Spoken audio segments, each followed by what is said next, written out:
The House Beneath the Hill, a Walter Bramble bedtime story. Chapter 1. The Cottage That Wasn't There. Before we begin, do consider subscribing if you enjoy quiet stories, curious old gentlemen, and strange little adventures that arrive without knocking. Walter Bramble had always trusted a familiar road. A familiar road had manners. It knew where it was going and didn't develop ideas above its station, didn't turn itself into a lane halfway along, didn't produce a gate where no gate had previously existed. And yet on this particular evening, after a soft rain had washed the dust from the pavements and left the town smelling of wet brick and chimney soot, Walter found himself standing before a lane he had never seen before. He stopped. This was not especially unusual.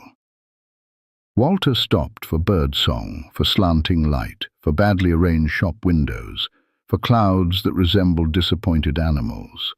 Once, memorably, for a shoelace tied into something uncannily like a treble clef. But this stop was different.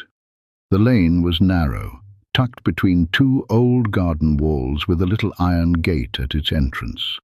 It had no nameplate, no house number, no proper introduction of any kind. Walter leaned forward slightly. It did not explain itself. Behind him, the main road carried on as usual. A car hissed through the rainwater. A dog barked once, then seemed to reconsider. Walter adjusted his scarf and looked at the lane again. "I'm quite sure," he murmured, "that you weren't here yesterday." He had been taking his usual evening walk, not to the library this time. Mrs. Finch had closed early for what she had described with grave importance as a matter involving the plug behind the photocopier. Walter had accepted this without comment. In his experience, photocopiers caused more trouble than dragons. So he had wandered the quieter streets, brass-handled walking stick in hand, wearing the old tweed cap that had belonged to his father. Each paving stone held a small, trembling reflection of the sky. And now, here he was, at the mouth of an impossible lane. It sloped gently downward between mossy walls, and at the far end, half hidden by dripping branches, stood a cottage. Small, its windows glowing warm gold, a thread of smoke rising from the chimney in a thin, polite line. Walter had lived in this town for decades. He knew its shortcuts and awkward pavements, its hedges that seemed to belong to nobody, the cobbles that surfaced after heavy rain, the alley that smelled of damp stone, and the one that smelled of someone's excellent Sunday lunch.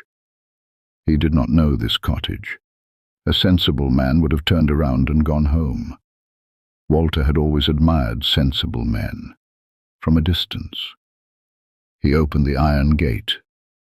It gave a small creak, not alarming, but exactly the sort a gate would make if it wished to be noticed without causing a fuss. The sound of the main road faded at once. Not disappeared, but muffled, as though a thick blanket had been laid over the world. The air felt different, cooler. It smelled of old roses and wood smoke. The garden walls were built of mismatched brick, patched in places with stone, thick with moss. Drops of rain clung to the ivy leaves. A snail made determined progress along the lower wall, carrying its shell with the solemn dignity of a bishop in a procession. "Evening," Walter said. The snail ignored him, but not rudely. The cottage roof dipped slightly in the middle, settled into itself over many years. The front garden was no bigger than a rug, lavender on either side of the path. A low wooden gate painted a faded blue. A brass lantern hung beside the front door, already lit. Something troubled Walter about the cottage, not frightened him exactly. Walter had never found fear especially useful, unless one was dealing with wasps or loose stair carpet. It was more a tugging sensation, as if some corner of his mind had seen this place before and misfiled it under something completely unrelated, such as teaspoons. Before he could knock, the door opened. An elderly woman stood in the doorway.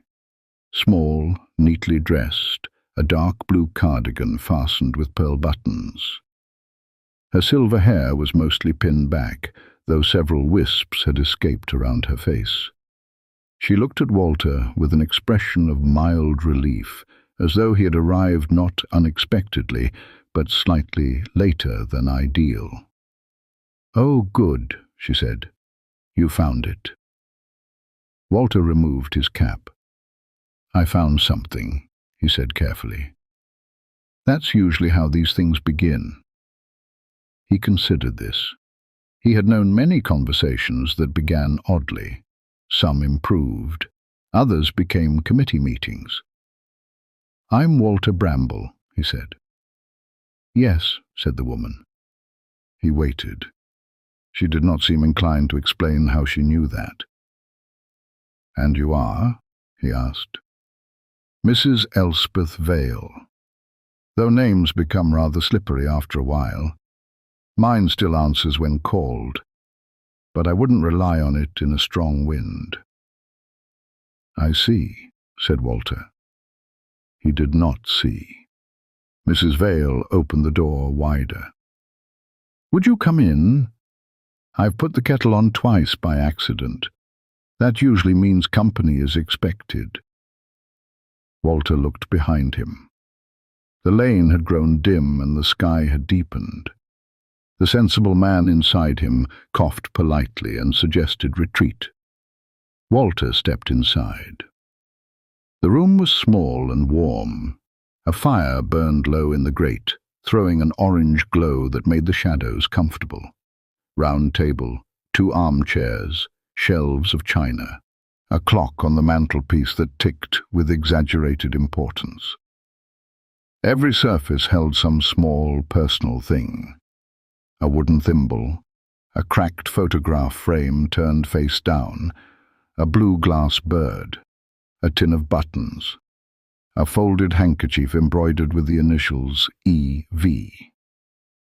Walter noticed, because he always noticed, the fraying edge of the rug near the hearth, the faint ring marks on the table from cups placed there over many years, the way the left curtain hung half an inch lower than the right. They drank tea in silence for a while. It was excellent tea.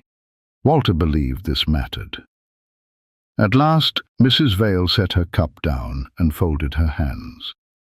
"I need your help, Mr. Bramble." He had suspected as much. Mysterious lanes rarely appeared merely to offer tea. "What sort of help?" She looked around the room, her gaze moving over the fire and the little blue glass bird. "I'm looking for my house," she said.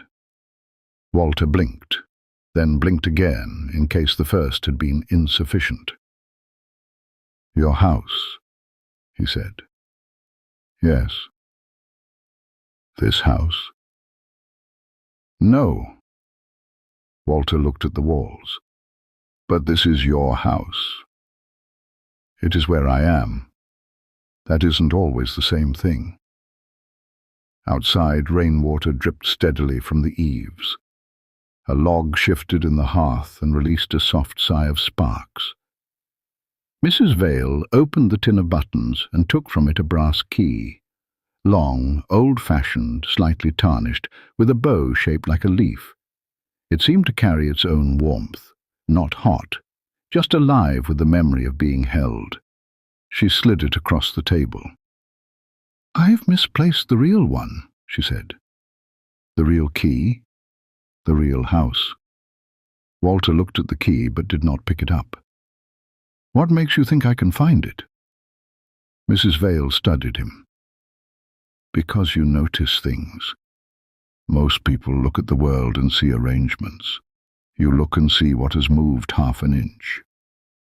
He felt with some discomfort that this was accurate. I have forgotten too much, she continued.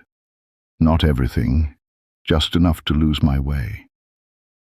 Walter's expression softened. He knew something about forgotten things. Not in the dramatic sense, not names lost entirely or faces vanished. The smaller losses. The ones that came quietly. The exact sound of someone's laugh. The pattern of a summer dress. The last ordinary sentence spoken before everything changed. His late wife's notebook sat on his bedside table at home.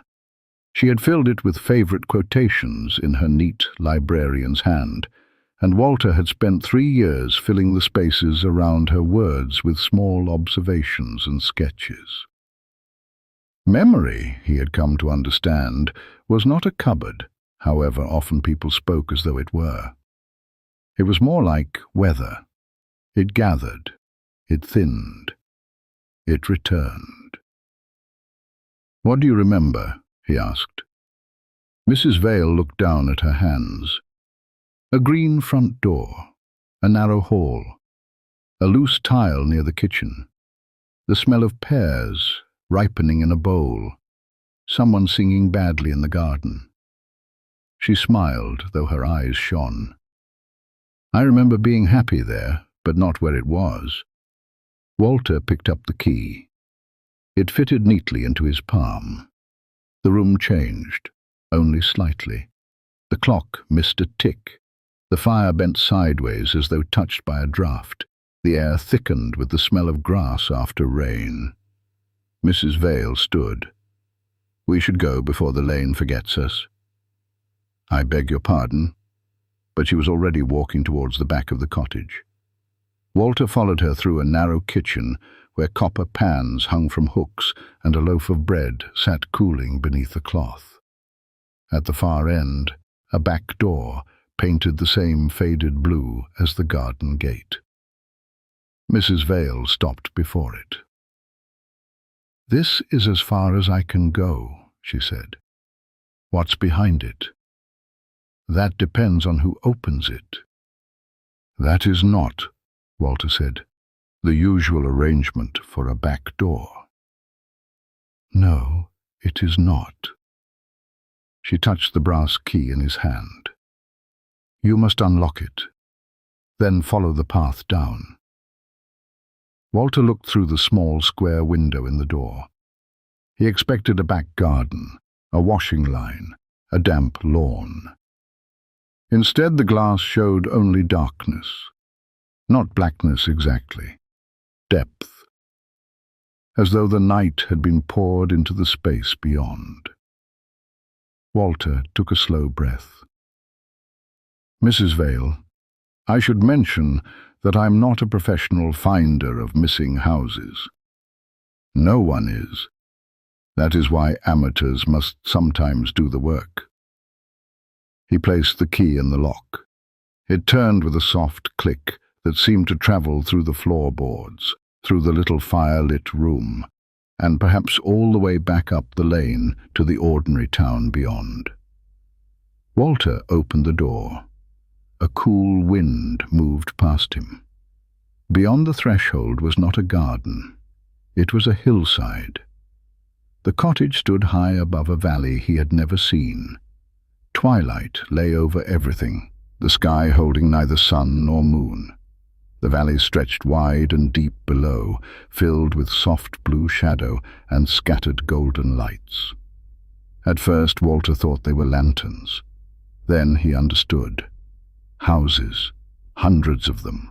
Cottages and terraces, farmhouses and bungalows, tall, narrow townhouses and whitewashed cabins, little stone lodges with moss on their roofs.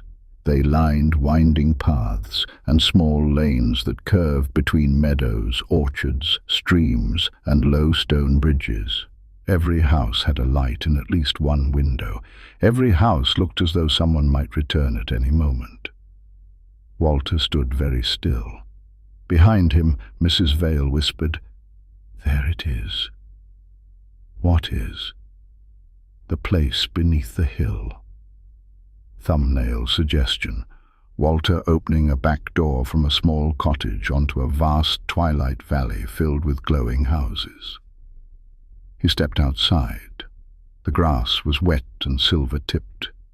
The air smelled of rain, chimney smoke, distant apple blossom. Somewhere below, a bell rang once, small and domestic, the kind once fixed above a shop door. Walter turned. Mrs. Vale remained in the doorway. "You're not coming," she shook her head.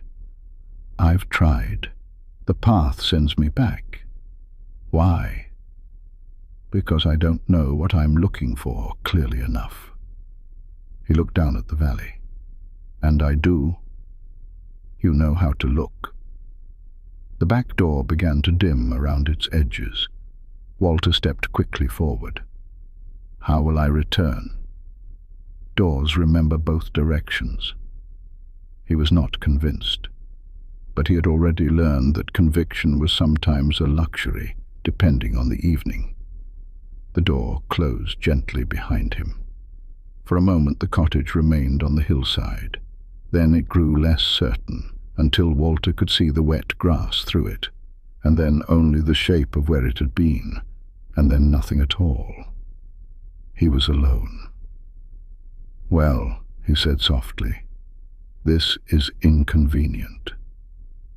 The path downward was narrow and pale, bordered by small white flowers that seemed to hold the last light of the sky. Walter followed it slowly, tapping his stick when the ground grew uneven. As he descended, the houses became more distinct. He passed the first one at the foot of the hill, a small red brick terrace with lace curtains and a green-painted bench. The front door stood ajar. From within came the faint smell of boiled potatoes and furniture polish. A voice drifted out. A child laughing. Then an older voice. "Don't run in the hall." The sound faded. Walter peered through the open door. The hall was empty. On the mat lay a single marble, blue and white, catching light from nowhere. He did not enter. Not yet. Further along stood a bungalow with roses climbing around the porch and 3 china dogs on the windowsill, each wearing a slightly offended expression. The middle dog had been repaired at the ear with glue that had yellowed over time. That detail struck him more deeply than expected. Someone had cared enough not to throw it away. Further still, a grand townhouse with shining black railings. Music drifted from an upstairs window. Piano notes, hesitant and repeated. A learner practicing the same 2 bars with the noble determination of someone who had not yet learned they were annoying everyone else in the house. Walter smiled. The valley was full of traces. Not ghosts exactly. More like echoes that had grown comfortable. At a crossroads he found a wooden signpost, its arms pointing in several directions. The row of first rooms, the crescent of summer kitchens, the street of almost forgotten stairs, the orchard of returning light, lost homes registry. Walter read the last sign twice. "Registry," he said. "That sounds promising." The path led between 2 meadows where long grass moved gently in a wind he couldn't feel. Fireflies flickered over the hedges. A bicycle leaned against a gate, its front wheel turning slowly by itself. The registry was a long, low building of pale stone with a dark slate roof and tall, arched windows. Above the door, carved into a wooden board, "Lost Homes Registry." All that was loved is recorded somewhere. Walter felt the key grow warm in his hand. He knocked. The door opened by itself. Inside was a vast room of shelves. Not books, though his heart briefly lifted with the old familiar pleasure. These shelves held boxes and jars, folded maps, rolled carpets, door knockers, curtain rings, house numbers, bundles of letters tied with ribbon, and small labelled drawers stretching up into shadow. At a desk near the centre sat a man with round spectacles and ink-stained fingers. He looked up. "Name," he said. "Walter Bramble." No, the house." Walter approached. "I'm afraid that's the difficulty." The man sighed and opened a ledger nearly the size of the desktop. Description: green front door, narrow hall, a loose tile near the kitchen, the smell of pears ripening in a bowl, someone singing badly in the garden. The pen paused. Badly in what manner? Walter considered. I was not given specifics. Baritone, tenor, careless humming, overconfident whistling. "I believe," Walter said. "The important point is that someone loved them despite it." The man looked at him over his spectacles, then wrote something down. "Ah," he said, "one of those." He ran a finger down the ledger. The pages rustled without any breeze, names and addresses shifting across the paper too quickly to read. "Not in the first register. Is that bad?" "It is not efficient. I have often found those to be similar." The clerk ignored this and pulled open a drawer beneath the desk, removing a folded map. It unfolded itself across the wood, larger and larger, until it hung over the edges like a cloth. The whole valley spread before them, roads curling like ribbons, houses glowing as tiny golden squares, hills rising in inked lines, a river shining silver. Near the far edge, beyond a cluster of dark trees, one small light flickered. The clerk tapped it. "There." "The house?" "Possibly." "Possibly?" "The registry is precise only when memory is precise. Yours is second-hand and incomplete." Walter looked at the map. "How do I reach it?" The clerk traced a route with his pen. "Through the moonlit orchard, across the river of reflections, up the far hillside. If the house is willing to be found, the front door will remain visible. And if it isn't?" The clerk folded the map and handed it over. "Then you must persuade it." Walter placed the map carefully inside his coat. "I see." He did not see. "One more thing, Mr. Bramble." Walter turned back. "Do not stay too long in any house that is not yours." "Why not?" The clerk glanced towards the shelves where a small brass door knocker trembled on its hook. "Because homes are hungry things," he said. "They like to be remembered." Walter stood quietly. The firelit cottages of the valley seemed suddenly less cozy. Not dangerous, but longing. Deeply, quietly longing. He thanked the clerk and stepped back outside. The twilight had deepened. More windows had lit across the valley. Smoke rose from chimneys. Somewhere, someone was setting a table. A clock chimed 6, then stopped at 5, as though unsure. Walter followed the path towards the moonlit orchard, passing houses that made him ache in ways he couldn't explain. A yellow kitchen where a kettle whistled but never boiled. A nursery with wallpaper of faded stars. a narrow stair with one polished patch on the banister where countless hands had rested over the years. A front step worn hollow by generations of feet. Each one seemed to call softly. Look, remember, stay a moment. Walter kept walking. The road curved upwards, and before him stood an orchard. The trees were bare of leaves, yet heavy with pale round fruit that glowed like little moons, their light falling over the grass in soft silver circles. The path disappeared between the trunks into brightness and shadow. Walter paused at the edge. From somewhere within the orchard came a voice. Not Mrs. Vale's, not the clerk's. A man's voice, distant and warm, singing very badly indeed. Walter took the brass key from his pocket. It had begun to glow. He looked into the orchard. "Well then," he said quietly, and stepped beneath the moonlit branches. End of Chapter 1.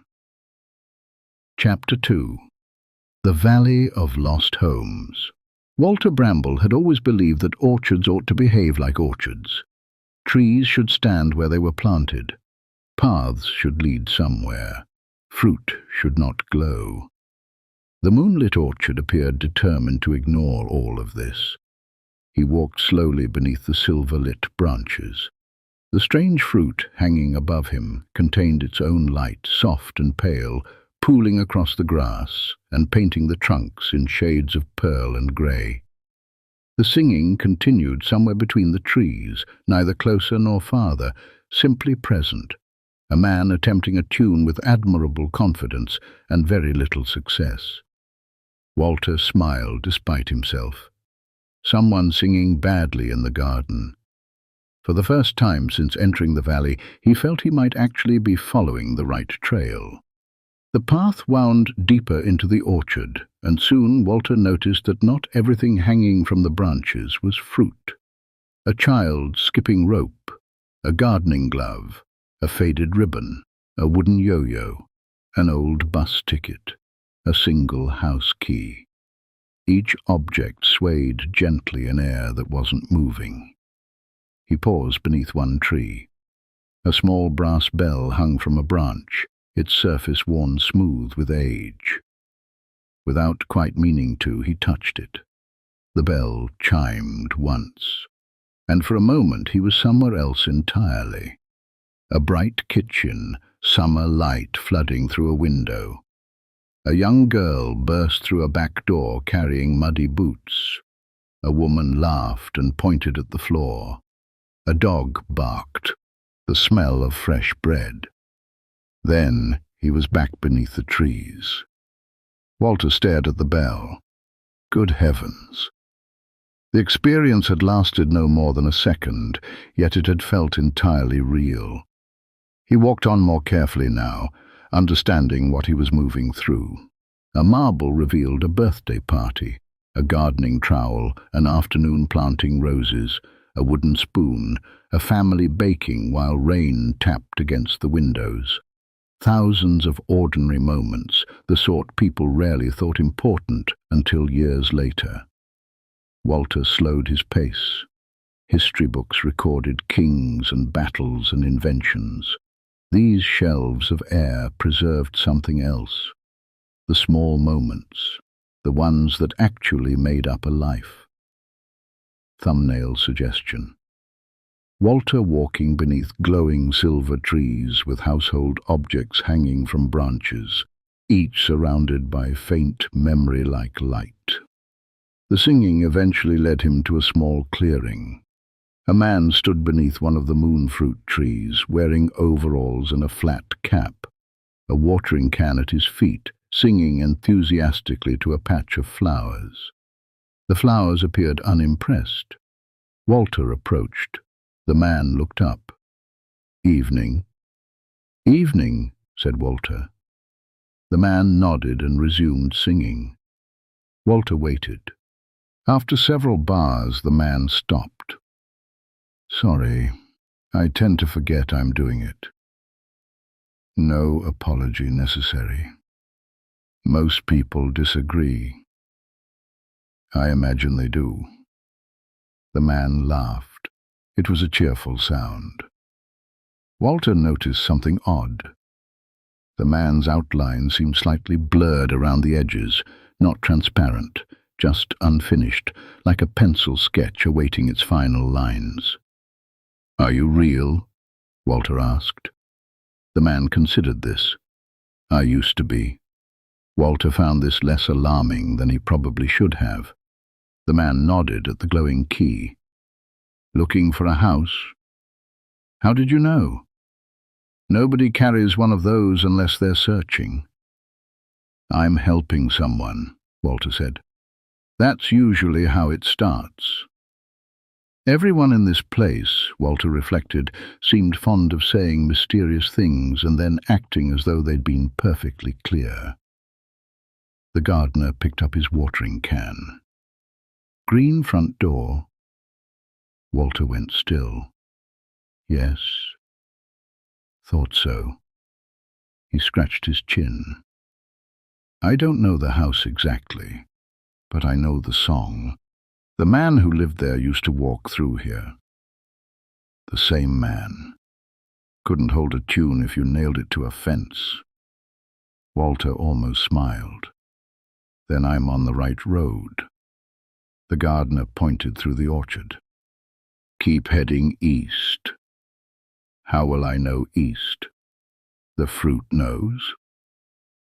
This was not especially useful. Still, Walter thanked him and walked on. Behind him, the gardener resumed singing. The flowers remained unconvinced. The orchard eventually thinned, and ahead, water glimmered through the trees.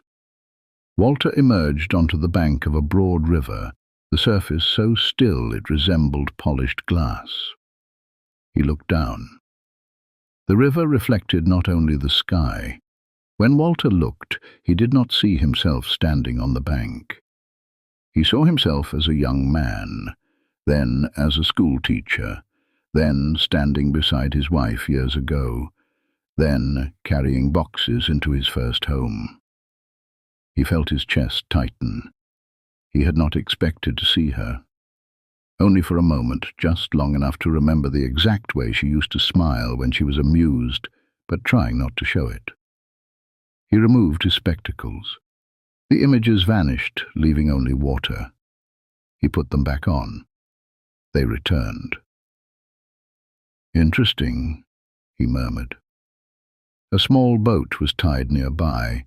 No oars, no sail, no visible means of movement. A sign attached to the bow read, "Think of where you wish to go. Do not think of biscuits." "That seems oddly specific," Walter said. He stepped aboard. The boat pushed away from the bank at once and carried him forward without effort. For several peaceful minutes he drifted through the twilight, the reflections shifting beneath him. A childhood bicycle, his first classroom, rain on a conservatory roof, his father adjusting the old tweed cap. Then something that was not his memory. A woman arranging pears in a bowl, a narrow hallway, a green front door, a kitchen tile, slightly loose beneath someone's foot. Walter sat upright. The image dissolved, but it was enough. He was getting closer. Thumbnail suggestion. Walter crossing a glass-like river in a small boat while memories appear beneath the water. The far bank rose steeply. Walter climbed a winding path through heather-covered slopes. The valleys spread below him. Hundreds of glowing homes scattered across the landscape, beautiful and lonely, each one waiting, holding pieces of someone's life. As the darkness deepened, more windows lit, until the whole valley resembled a star-filled sky turned upside down. He walked on until he reached a small stone bridge crossing a narrow stream, and beyond it, a cottage. green front door, narrow windows, climbing roses. The key grew warm in his hand. Walter opened the gate, then stopped. The house looked right, but something was wrong. The garden was too tidy, the path too straight, the windows too perfect. Everything had the quality of a memory of a home rather than the home itself. Not that one. Walter turned. An elderly woman sat on a nearby bench in a brown coat, a knitting basket on her lap. "I beg your pardon?" "Wrong house," she said. "You seem very certain." "I lived there." Walter looked back at the cottage. "Oh, easy mistake." She kept knitting. "People remember facts, but homes remember feelings. This one's mine, and it isn't what you're looking for." Walter sat beside her. She pointed toward the distant hillside, and there, almost hidden among trees, a solitary light glowed.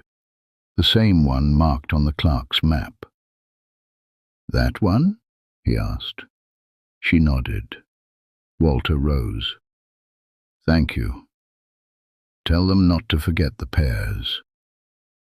He opened his mouth to ask what she meant, but when he turned back, the bench was empty. The knitting basket faded a moment later.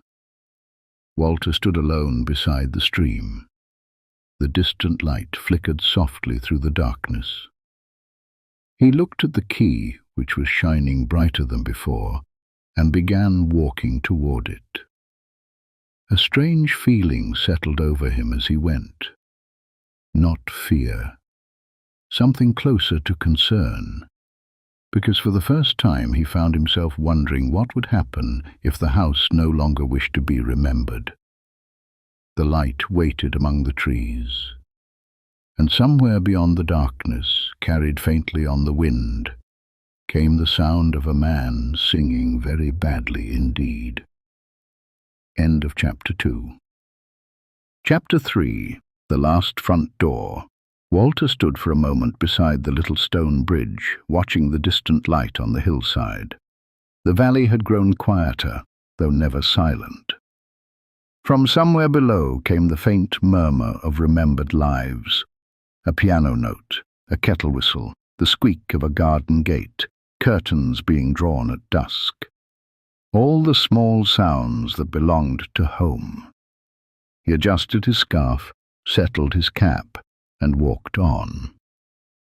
The brass key felt warm in his pocket. Not hot.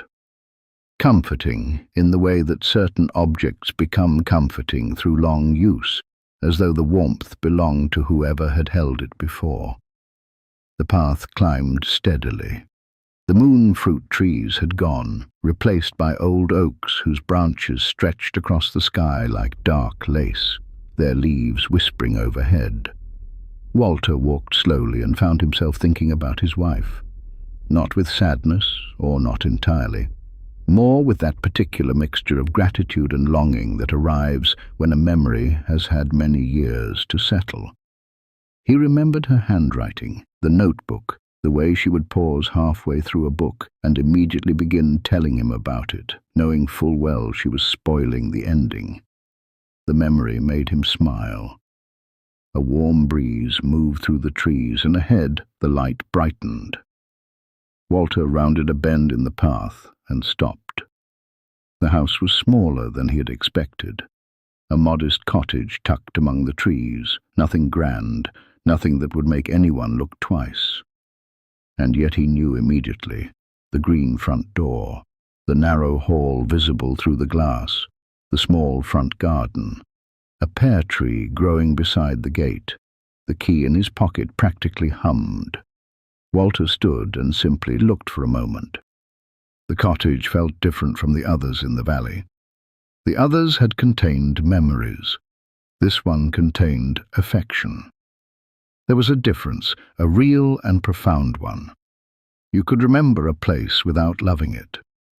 This cottage seemed built entirely from the second kind. Thumbnail suggestion. Walter, standing before a small cottage with a green front door and a pear tree glowing softly beside the gate. He opened the gate. The hinges creaked softly, and a smell drifted through the evening air that stopped him at once. Fresh pears. The scent seemed woven into the very walls. The front door stood slightly ajar. Walter knocked anyway. Good manners remained important, even in magical valleys. No answer came, so he pushed gently and stepped inside. The hall was exactly as described. A small table beneath a mirror, a coat hook on the wall, a pair of muddy boots near the skirting board. Everything perfectly ordinary. The house felt warm and lived in, the sort of place where someone might apologize for a little clutter while simultaneously offering tea and biscuits. Walter closed the door behind him. The cottage seemed to exhale. "Hello," he called. Nothing. Then, somewhere deeper in the house, a floorboard creaked. He followed it to the kitchen at the rear. A bowl of pears sat on the table. Walter smiled. Mrs. Vale had not merely remembered the smell. She had remembered the bowl, a detail so ordinary it might easily have vanished. Yet here it remained. Beside the bowl sat 2 mugs. The second had a small chip near the handle. Someone had continued using it anyway, and Walter found himself unexpectedly moved by this. He knew exactly the sort of couple who would keep a chipped mug, the sort who valued familiarity over perfection, who grew together rather than merely older. Photographs covered one shelf. Most were faded, some had lost their color entirely. Walter picked one up. A young woman stood in a garden beside a pear tree, laughing. Next to her stood a tall man who, Walter felt certain, was entirely incapable of singing in tune. He knew the voice. He had heard it in the orchard. He replaced the photograph carefully. A movement caught his eye. The kitchen door had drifted open, and warm golden light spilled through the gap. Walter followed it into a sitting room where a fire burned gently in the grate, and an armchair sat beside it, occupied by a man of perhaps 70. Tall, kind-faced, wearing an old cardigan. He looked up as Walter entered. "Oh, good," he said. "Good?" Walter asked. "I was beginning to think nobody would come." His voice matched the one from the orchard exactly. Walter sat opposite. "I believe I've been looking for your house," he said. "I know." The man gestured around the room. "It's difficult not to notice when someone spends an entire evening searching for you." "Fair point." The man chuckled and nodded at a teapot already sitting on the table. "Tea?" "Please." They drank quietly for a while. The fire crackled. Outside, the wind moved through the pear tree. "Mrs. Vale sent me," Walter said at last. The man's expression softened immediately. "Elspeth. She remembers some things, but not enough." The man nodded. "That happens." He stared into the fire. "We lived here for 48 years, raised children here, argued over wallpaper, burned dinners, laughed." He paused. "I sang here." "Apparently quite badly," Walter said. "Very badly." The man seemed rather proud of this. Thumbnail suggestion. Walter sitting beside an elderly man in front of a fire, with warm golden light filling a cozy cottage. After a while the man rose and led Walter upstairs. The staircase creaked pleasantly, the sort of creak that suggested age rather than poor maintenance. At the landing, he opened a bedroom door. Inside, a wardrobe, a dressing table, a neatly made bed. Nothing extraordinary. Yet the room shimmered faintly, and Walter could almost see what the air held. A woman reading by lamplight. Two people talking long after midnight. A birthday card hidden in a drawer. The man touched the wardrobe. She forgot this room first. Why? Because it hurt. Walter waited. When someone loses a person they love, the man said, the difficult memories are often the ones that stay sharpest. They sit on top of everything else. He looked around the room. The laughter disappears behind the grief. Eventually, she remembered losing me more clearly than she remembered living with me. Walter felt something rise in his throat. The man looked towards the window.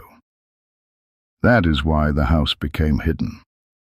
Not lost exactly, just buried. I don't fully understand, Walter said. Homes aren't made from bricks alone. The man tapped the wall. This is only the shell. The real house is everything that happened inside it. He stepped towards the door. It is time. Time for what? For her to remember. The cottage trembled gently, not with fear, but with something more like anticipation. Downstairs, the front door opened. Footsteps in the hall. Mrs. Vale stood in the hallway, looking around with an expression Walter had not seen on her face before. Not confusion, recognition.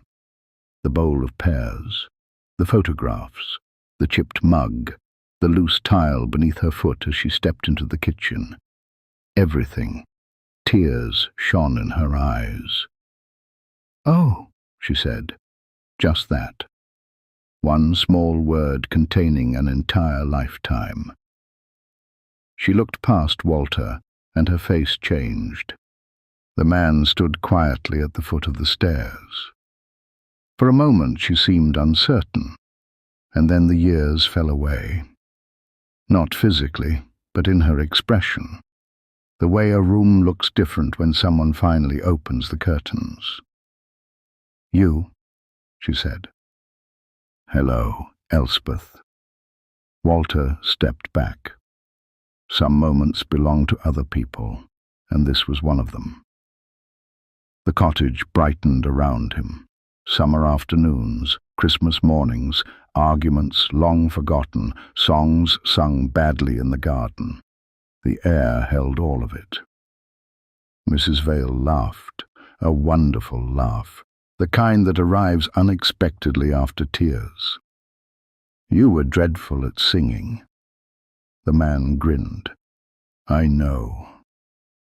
Walter knew the journey was ending the way you sometimes know a dream is ending, not from any single sign, but from a general softening of the world around you. Mrs. Vale turned to him. "Thank you." "I only followed the path," Walter said. "You remembered." He glanced around the cottage and supposed that was true. The man pressed the brass key into Walter's hand. "Take it." "What for?" "In case another door needs opening." The cottage grew brighter, too bright to look at directly. The last thing Walter heard was laughter, and then one final line of singing, wildly out of tune, fading as the light swallowed everything. He awoke on a bench beside a familiar road. Morning sunlight warmed his face. Birds sang in the hedges. The town looked entirely ordinary. No mysterious lane, no hidden cottage, no valley beneath the hill. Walter sat quietly, wondering for a moment whether he had dreamed it all. Then he put his hand in his coat pocket. The brass key. He smiled. That evening, back in his Victorian house, Walter opened the notebook that had once belonged to his wife and placed the key between its pages. He sat for a long moment in silence. Then he began writing.